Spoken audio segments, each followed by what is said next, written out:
Қайырлы күн, әріптестер. Семинарымызды бастай берсек, мына бүгінгі болатын біздің семинардың записі жүріп жатыр. Яғни біз YouTube каналымызға саламыз. Сол себепті тыңдай алмай қалғандарға содан көруге мүмкіндік туады.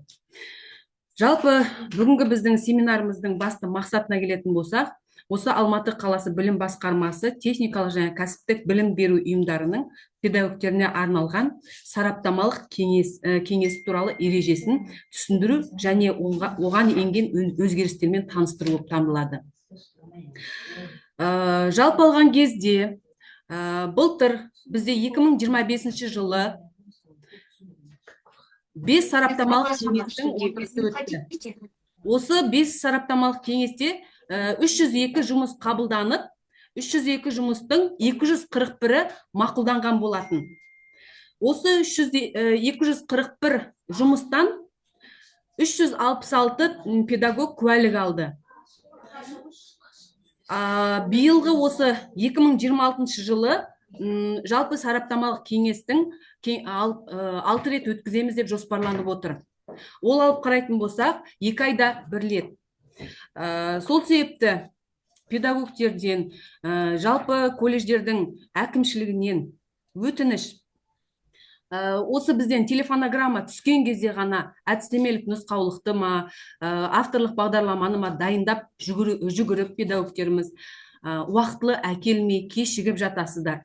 Сол себепті міне бізде осы 2026 жылдың алғашқы отырысы өтіп кетті. Яғни 3-ші осы міне 1-2 күн бұрын ғана жабылды, 3-ші ақпанмен. Сол себепті келесі отырысқа 2 айда 1 болатынын білесіздер.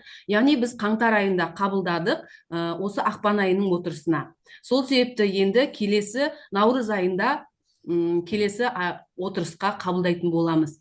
Барлықтарыңыз осыны біліп, осыны есте сақтап жүрсеңіздер, осыған байланысты уақытымен әкелуге дайындап отырсаңыздар. Жалпы әдістемелік нұсқаулық дегенді тек қана бізге осы аттестациядан өту үшін керек болғандықтан жылдам арада жасап аламыз деп қазіргі ChatGPT сияқты әртүрлі платформаларға салып, шала жұмыстарды әкелмей, осы уақытқа дейін қанша жылдан бері педагогтеріңіз жұмыс жасап, қолданып жүрген материалдарды толыққанды қарастырып, содан кейін барып бізге әкелсеңіздер. Жалпы алған кезде бұның бәрін мен не себепті айтып отырмын? Бізде 1 апта қабылдаймыз деп телефонограммада көрсетеміз. Сол 1 аптаның өзін, яғни бір алғашқы 3-4 күнінде еш колледжден бірде-бір материал түспейді. Ешкім әкелмейді. Тек қана бейсенбі күні түстен кейін және жұма күні толықтай материалдарды алып, мұнда бізге кезекке тұрып, осындай қабылдаңызшы деп кешке жұмыстан кейінгі уақытқа дейін осындай жұмыс істеуімізге тура келетін күндер болып қалады. Сол себепті материалдарыңызды алдын ала дайындап, осы барлық материалдарыңызды ұқыптап дайындап қоюларыңызды сұраймыз. Жалпы енді бізде осы 2026 жылдың осы сараптамалық кеңесінде 54 жұмыс қабылданды. Осы 54 жұмыстың 48-і мақұлданып, бізде 75 педагог куәлік алды. Мына енді сіздерге осы біздің 20-шы қазанмен бекітілген, 2025 жылы бекітілген осы біздің ережеміздің өзгерістері туралы көрсетіп өткім келіп отыр. Мен қазақ тілінде айтып отырғандықтан ереженің орыс тілінде ұсынып отырмын. Сіздерге міне біздің бекітілген ережемізде көрсетіліп тұрғандай Әтейбек Сандуғаш Тұрсынбековнаның мен бекітілгенін көрсетіп отырмын. Сол себепті сіздер келесі неде өтініште, ұсынымда осы кісінің аты жөнін жазу керек екендеріңізді көрсетіп қойып жатқаным.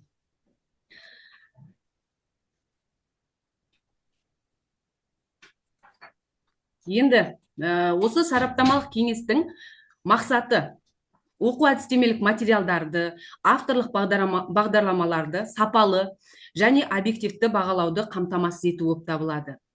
Ал міндеті білім берудегі практикалық маңыздылығын қарастыру. Осы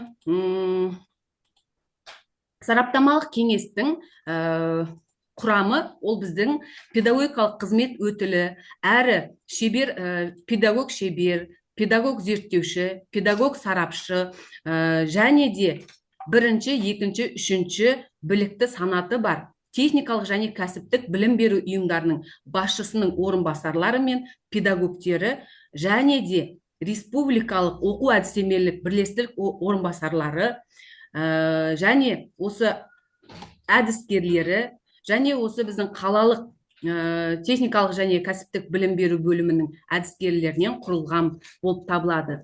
Жалпы осы сараптамалық кеңестің құрамы 1 жыл мерзімге бекітіледі және мүшелердің құрамы тақсаннан тұрады.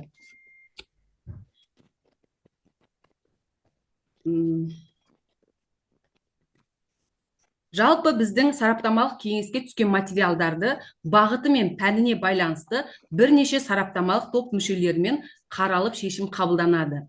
Егер материал түзетуге немесе қайта өңдеуге жіберілетін, қайтарылатын болса, яғни шешім солай қабылданған болса, колледждің әкімшілік қызметіндегі орынбасарларына ескертулер мен талаптарын жібереміз де келесі отырыстың қабылдауына, яғни нақты телефонограмма түсіп, осындай уақытта қабылдаймыз деген кезде әкелу керектігін айтып ескертеміз. Жалпы алған кезде не себепті мен бұл жерде әкімшілік деп айтып отырмын. Кейбір колледждерде бұл әдістемелік нұсқаулықпен әдіскерлер немесе оқу ісі жөніндегі орынбасарлар әртүрлі, яғни әр колледжде әртүрлі мамандар айналысатындықтан осылай әкімшілік. Микрофондарыңызға ие болсаңыздар, әріптестер. Яғни әкімшілік деп сол себепті айтып отырмын, әр колледжде әртүрлі мамандар айналысқандықтан. Жалпы бізде құжаттың толық пакеті, яғни осы бізге әкелген кезде болмаса материал қабылданбайды. Сол себепті сіздерге телефонограммада көрсеткен барлық құжаттардың тізілімін әкелуді сұраймыз. Бұл жердегі осы жерде мысалға сіздерге көрсетіп тұрған телефонограммада да біз осы барлық тізімді көрсетеміз. Яғни бірінші нысан ол бізде өтініш, екінші ол бізде ұсыным, үшінші ол рецензия, ол вуздан болу керек міндеті деп айтамыз. Және де біздің осы жолғы көп қателіктер болған осы рецензиядан. Вуздың өзінің формасы бар деп, сол басқа формада толтырып келіп жаттыңыздар. Сол себепті келесі біздің сараптамалық кеңесте осы құжаттарыңызды, материалдарыңызды қабылдау үшін осы тізімде көрсетілген барлық материалдардың дұрыстығын, яғни қараңыздар. Өтініштің, яғни формасын әкелетін әр педагог өзі толтырады. Ол жерде печать қажет емес, тек қана қолын қояды. Ал екінші ұсынымды колледж береді. Сол себепті колледж беретіндіктен сіздерде колледж ішілік осы сараптамалық кеңестің жоқтығын байқауға болады. Кейбір колледждердің педагогтері дұрыс емес құжат әкелдің деп түсіндірсек, ол кісілер ренжіп жатты. Себебі колледждерде осы сараптамалық кеңестің жоқтығын және де осы сараптамалық жұмыстың дұрыс жүрмегенін нәтижесі екені айдан анық болып тұр. Сол себепті колледж ішілік сараптамалық кеңесті өздеріңіздің педагогтеріңізден, яғни бағытына, пәніне сай етіп тағайындап, кез келген материалды бізге қала деңгейіне жіберердің алдында колледжіндегі сараптамадан өткізуді сұраймыз. Біздің жаңа айтап өткендей, сараптамалық кеңестің топ мүшелері өзіміздің осы колледждердің өздеріңіз сияқты педагогтері болғандықтан, ол кісілердің де жұмысы, былайша айтқан кезде, кейбір материалдардың сапасының өте нашарлығынан жұмысы бекер кетіп жатады. Сол себепті сіздерден сұраймыз, қала деңгейінде беретін педагогтеріңізді жіберген кезде материалды міндетті түрде өздеріңіздің колледжшілік сараптамалық кеңестен өткізіп, ұсынымды сол арқылы берулеріңізді сұраймыз. Себебі кейбір колледждерден келген педагогтер бізге бағынбай өздігінен барды деген жауаптар да естідік. Сол себепті бізге ұсынымды колледжден сіздер бересіздер, ол деген сіздер ол педагогтың материалын тексерді дегенді білдіреді. Ол жерде директордың печати қолы болғандықтан осыған мұқият болуларыңызды сұраймыз. Үшінші, ол бізде рецензия. Ол вуздан алатын, оның да біздің өзімізден талап ретінде қойылып тұрған формамыз бар. Осы біздің положение ереженің ішінде тұр. Және де сіздерге міне осы бірінші форма заявка, яғни өтініштің формасы, жаңа айтып өткендей педагог өзі толтыратыны. Міне екінші форма колледждің ұсынымы. Бұл жерде колледж ішілік, міне осы жерде ұсынымның өзін дұрыс толтырмаған оқу орындары бар. Сол себепті осы жерде көрсетіліп тұрғандай колледждің атауын жазасыздар. Одан колледждің ішіндегі мына астында көрсетіліп тұр. Яғни ұйымның оқу әдістемелік сараптамалық кеңесінде қарастырылған деп тұр. Сол себепті өздеріңіздің кеңестің номерін қоясыздар. Нешінші хаттамамен қай күні қарастырылғанын көрсетесіздер. Және де осы жерде оның толықтай колледждің авторы мен қосымша авторлары болса, соның бәрін көрсетіп, толықтырып бересіздер. Үшінші, міне рецензияның формасына келген кезде бізде жоғары оқу орнынан алатындықтан нақты 7 бағытта және де оның қорытындысы мен ұсынымы жазылған болу керек. Және де оның астында бізде қосымша румстың осы рецензиясымен шатастырып толтырып алып келгендер болды. Румста ол бізде қала деңгейіндегі педагог зерттеушісі бар педагогтер эксперт болатындықтан солар толтыратын болса, бізде қала деңгейіндегі рецензиямызда міндетті түрде жазылып тұр, міне оқысаңыздар. Жоғары оқу орнының педагогі болу керек. Сол себепті сол кісінің аты жөні, сол кісінің лауазымы, егер степень болса, степенін көрсетіп деген сияқты рецензияны толтыруларыңыз керек. Ал енді келесі біздің осы жерде қосымша айта кететін, осы соңғы кеңесте қосымша қосылған құжатымыз, ол бізде мына плагиат, ол алдында да болған сіздерде 4-ші, 5-ші ол әдістемелік материалға немесе авторлық бағдарламаға міндетті түрде апробация жасалған болу керек деп. Ол бізде осыған дейін рекомендация от коллеги деп аталып, яғни әріптестеріңіз ұсыным ретінде жазып, өзінің пайдаланғанын произвольно жазып беріп отырған болатын.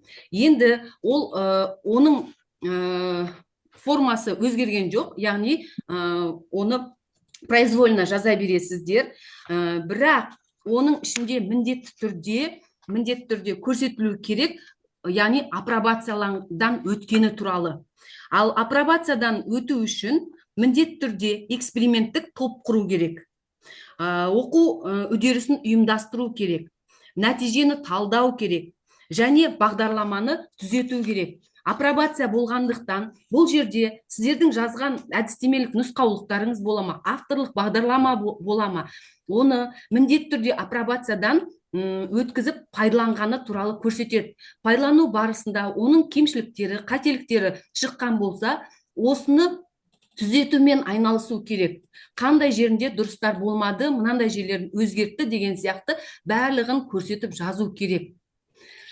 Және де осыған қосымша бізде екінші тағы бір несі мониторинг жасау керек. Мониторинг деген ол жерде бізде, яғни авторлық бағдарламаны толықтай мониторингтеу, яғни тиімділігін бағалау және оның күшті және әлсіз жақтарын анықтап, яғни жаңа айтып өткендей түзетулерді енгізу туралы нақты жазуымыз керек, көрсетуіміз керек біз. Сол себепті осы біздің произвольно жазылатын мына қосымша әріптестен ұсынылатын ұсынымдарыңызды осылай толыққанды етіп жазуларыңызды сұраймыз. Адам көріп тұрған жоқпын, бәрін телефонда отырсыңдар. Давайте, алыңдар. Әріптестер, дауыстарыңызды.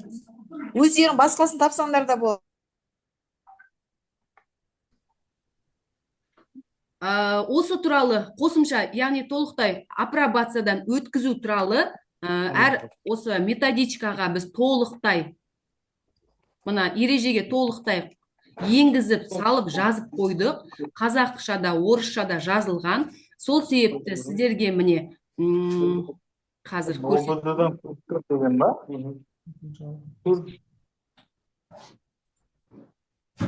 әріптестер, микрофонға мұқият болсаңыздар.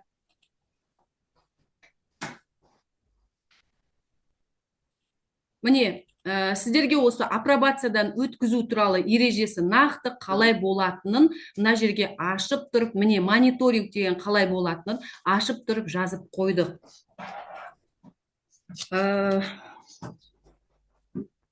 Енді бізде арғарта оқу мына рецензияда немесе осы міне кез келген мына біздің ұсынып отырған нысандарды алатын болсақ, оларда басында міне рецензия деп тұрда, на учебно-методический материал и қисық сызық авторскую программу деп тұр. Егер сіздердің ұсынатын материалдарыңыз авторлық бағдарлама болатын болса, сіздер на авторскую программу дегенді қалтырып, учебно-методический материал дегенді алып тастауларыңыз керек. Ал егер керісінше болса, авторский программаны алып тастау керек. Яғни, сіздердің жазып отырған рецензияларыңыз, яғни жазып отырған материалдарыңыздың нақты авторская программа немесе учебно-методический материал екенін осы бастапқы мына формалардан уже көре аламыз. Сол себепті осы жеріне мұқият қараңыздар. Одан кейін сіздерден бізге көп сұрақтар түсті. Мұнда сіздердің осы ережеде тұрған 4-ші форма, яғни нысан, бағалау парағын біз толтырамыз ба деген. Оны жоқ, әкеліп әдістемелік нұсқаулық өткізетін педагогтер бұл форманы толтырмайды. Сіздерден осы біздің телефонограммада көрсетілген бірінші нысан, екінші нысан, үшінші нысан міндетті. Ал антиплагиаттың формасы жоқ, және де жаңағы апробацияның формасы жоқ. Сол себепті міндетті 5 құжатқа 3-нің формалары сіздерге ұсынылып отыр. Сол себепті 4-ті толтырмайсыздар. Ары қарта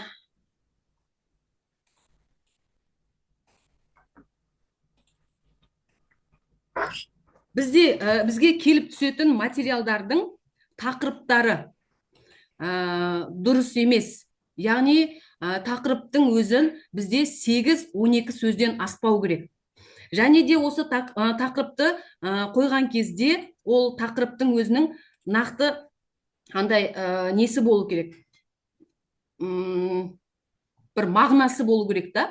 Сол себепті сіздер құрған кезде, міне мысал ретінде сіздерге көрсетіп отырмын, жобалық қызмет арқылы колледж білім алушыларының зерттеушілік құзыреттіліктерін дамыту.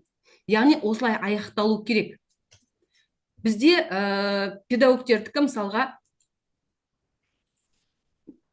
енді сіздерді мен қай пән болса да, осындай пәннің әдістемелік нұсқаулығы деп әкеле салады.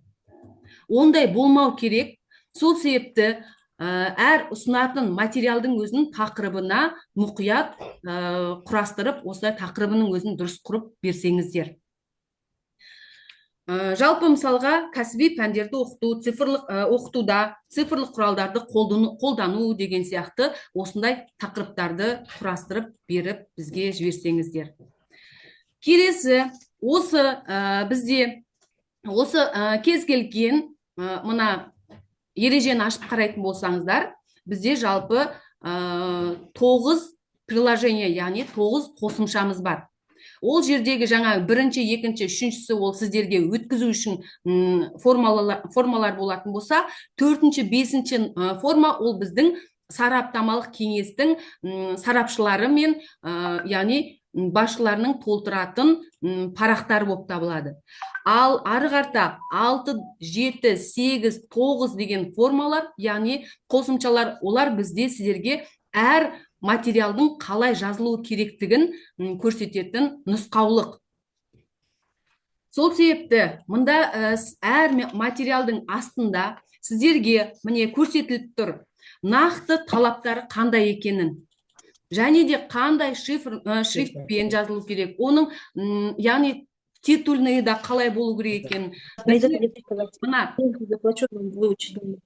И потом завтра я когда приеду, я завтра им переговорю.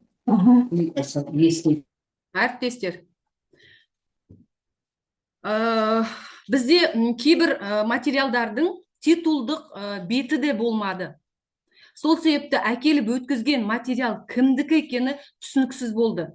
Электронды түрде әкеледі, бірақ бірінші бетінде автордың аты жөні жоқ.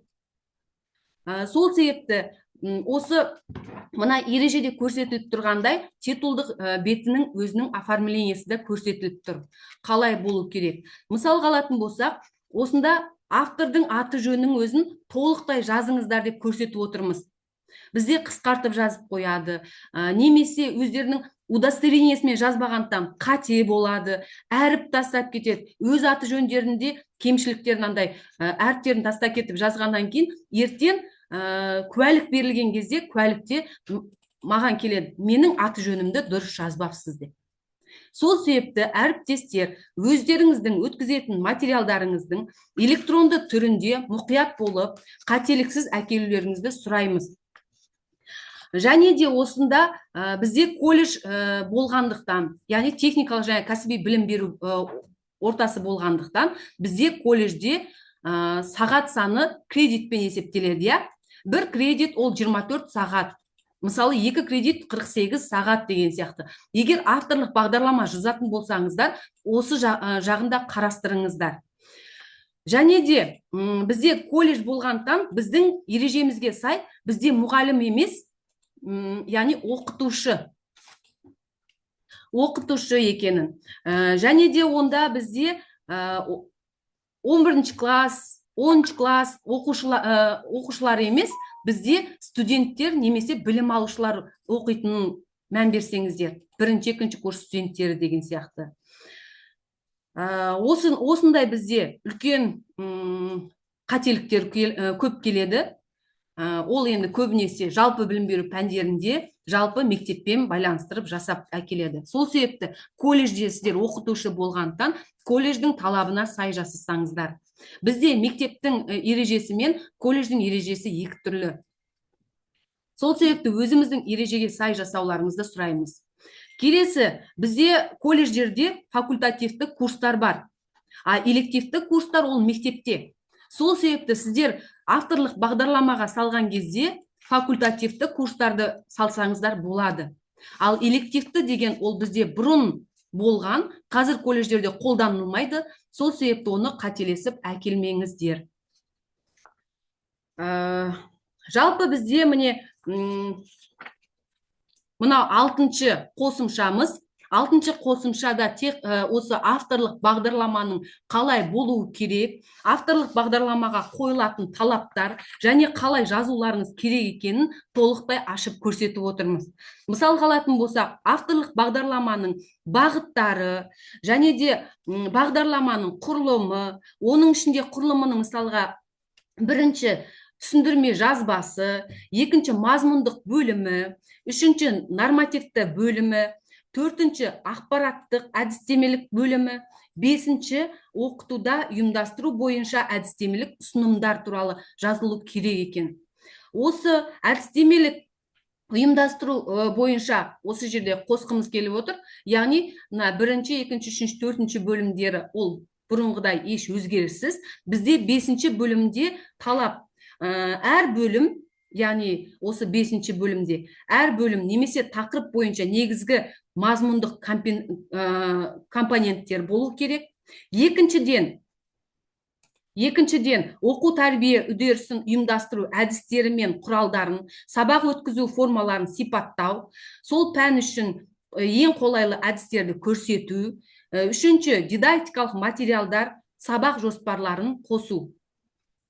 Әріптестер, уақытымыз аз қалды деп жатыр. Үзіліп кеткен жағдайда қайтадан осы ссылкамен кіріңіздер. Алтыншы, ол бізде педагогтер мен білім алушыларға арналған, яғни пайдаланылған әдебиеттер тізімі.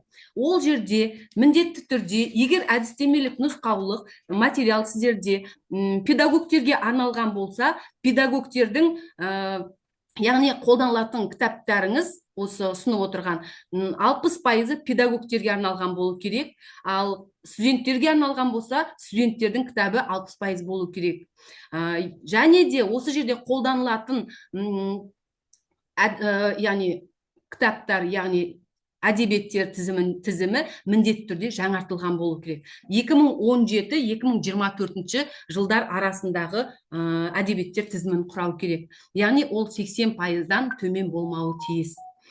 Келесі, жетіншісі ол қосымша. Ол қосымшада авторлық бағдарламаны енгізілуі, нәтижелілігін талдау, мониторинг жүргізу қосымшасында көрсетілуі қажет. Сол себепті авторлық бағдарламаға байланысты сіздердің өткіземіз деп дайындап отырған материалдарыңыз болса, осы ережені сақтап дайындап әкелулеріңізді сұраймыз. Келесі, осы бағдарламаны, яғни рәсімдеуге байланысты талап міндетті түрде Word-та жасалу керек, және де оның аралық интервалы 1 болу керек, және де размері 14-ші шрифт болу керек. Оң жағынан 1, яғни жоғары жағынан 2, төмен жағынан 2, сол жағынан 3-түк размерді ұстануларыңыз керек. Яғни осындай барлық талаптарға сай материалды қарастырыңыздар. Осындағы бізде 7-ші, 8-ші, 9-ші қосымшаларымызды алатын болсақ, ол 7-ші қосымша ол біздің әдістемелік ұсыныстардың мазмұны мен рәсімдеу талаптары. 8 ол әдістемелік жобалардың дамыту, яғни мазмұны мен рәсімдеу талаптары болады. Ал 9-ші сіздердің, яғни халықаралық стажировкаға барған нәтижелеріңіздің жазып отырған осы жобаларыңыз болып табылады. Сол себепті осыған дейін әкеліп жатқан әдістемелік нұсқаулықтардың осындай талаптарға сай еместігінен осы біздің ережемізге қосымша өзгертулерді енгіздік.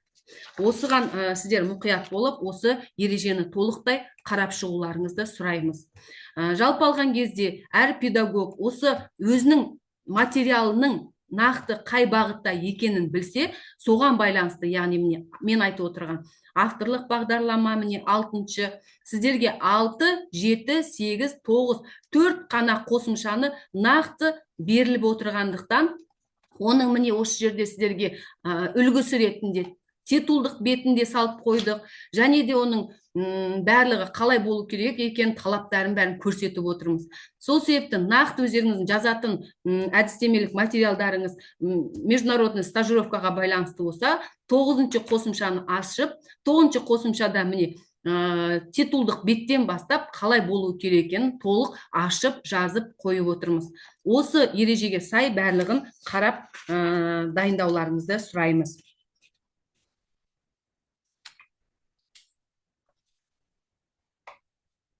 Әріптестер, сұрақтарыңыз бар ма? Менің сіздерге айтарым осы. Барлық біздің ережеге енгізген өзгерістерді бәрін сіздерге атап өттім. Саламатсыздар ма? Осы нені ережені жібересіз ба чатқа? Иә, барлық чаттарға ережені екі тілде, қазақша, орысша жіберемін.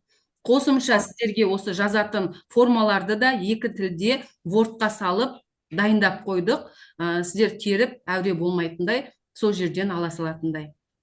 Сосын кейін тағы да бір сұрағым бар. Егерде обязательно осы запас деген 3 года болу керек па методический нұсқаулық, или Жоқ, ол педагог. до этого жазылып, кітап болып шығып, колледждің студенттерінің арасында қолданысқа ие болып жүрген кітаптары бар адамдар болса, Әкелуге болады. Ол тем болады. более уже апробациядан қанша жылдан бері өтіп жатқан материал болып табылады ғой. Соны сіздер уже бізде талап 83-ші бұйрықтағы талапқа сай қалалық деңгейде міндетті түрде бекітілу керек болғандықтан ол кітапты бізге әкеліп бекіттіріп алсаңыздар болады. Хорошо, рахмет. Сол себепті әріптестер әкелген кезде де материалдарыңызды жазылып тұр, бұл жерде көрсетіліп ереженің ішінде қағаз және электронды түрде әкелесіздер деп. Электронды түрде әкелген кезде флешкаға саласыздар, флешкаға, папкаға создавать етіп, яғни фамилия сыртына Дайырманова деп мысалға, колледждің аты Print Media ПТК Дайырманова деп жазып, содан кейін ішін ашқан кезде методичканы электронына Word-та саласыздар да, қалған құжаттардың бәрін PDF форматта саласыздар. Оның бәрін ережеге жазып салып қойдық. Флешкамен әкелесіздер, және қосымша бумажны әкелетіндеріңізді көк папкаға, файловый папкаға салып әкелесіздер. Осыған да мұқият болсаңыздар, кейбір педагогтер бізде шашып алып келеді, бәрін ұғып жинақтап, осылай құжаттарыңызды әкелулеріңізді сұраймыз. Флешкада міндетті түрде басқа да қосымша документтер болмауына мұқият болсаңыздар, себебі әртүрлі вирустар алып келіп, мына жерде қала деңгейінде жұмыс жасап жатқан компьютер болғандықтан, басқалардың да материалына зияны тиіп кетпеу үшін. Тағы қосымша сұрақтарыңыз бар ма?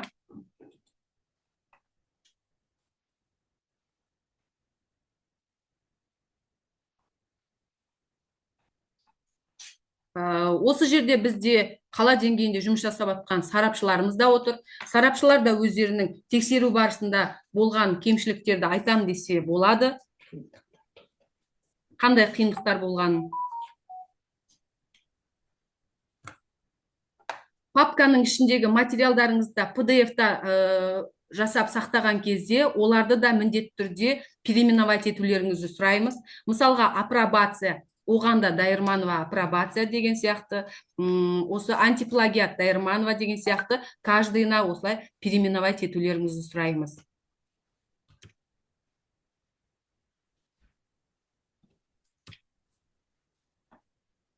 Сарапшылардан айтатын қиындықтар болса айтсаңыздар болады.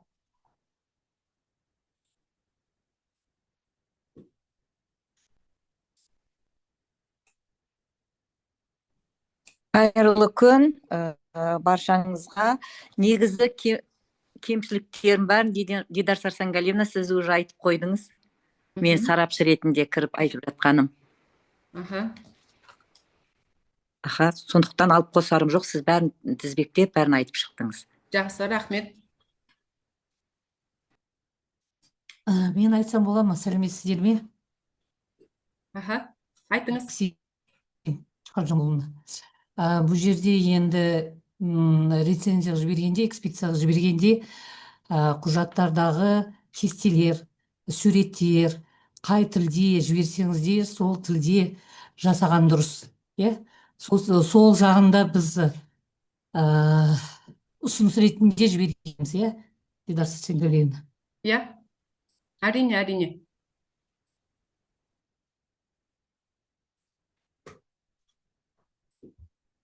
Материалды қазақ тілінде болса, барлық құжат қазақ тілінде болу керек.